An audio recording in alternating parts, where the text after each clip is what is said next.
God is always revealing himself, meaning the fool says in his heart that there is no God. Because general revelation, Romans chapter 1, is that you shouldn't even be able to look at creation and not know there has got to be a God somewhere. It should be impossible. How in the world did those stars get in the sky? How in the world is the sun hanging in its place? How in the world are there neighborhoods in the galaxies that scientists have not even yet discovered that are being orchestrated during the day and into the evening? How in the world is the moon where it's supposed to be? How is the earth rotating on its axis at just the right speed so that you and I can maintain life here?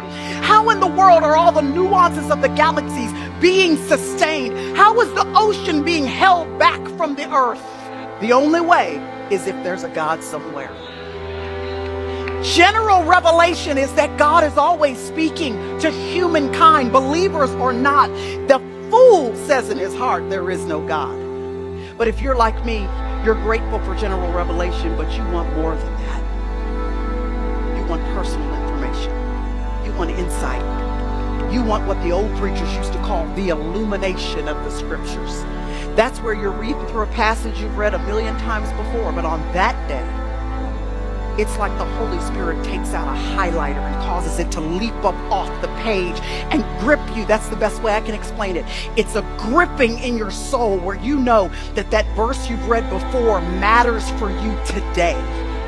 Where you know the Lord is giving you counsel on how to make that decision, on which internship to take, on which place to move to, on which relationship to pursue, and the one to turn your back on the direction to walk, on what associations to sever, on what to join, on what not to, that you feel the conviction of God's Spirit through His Word.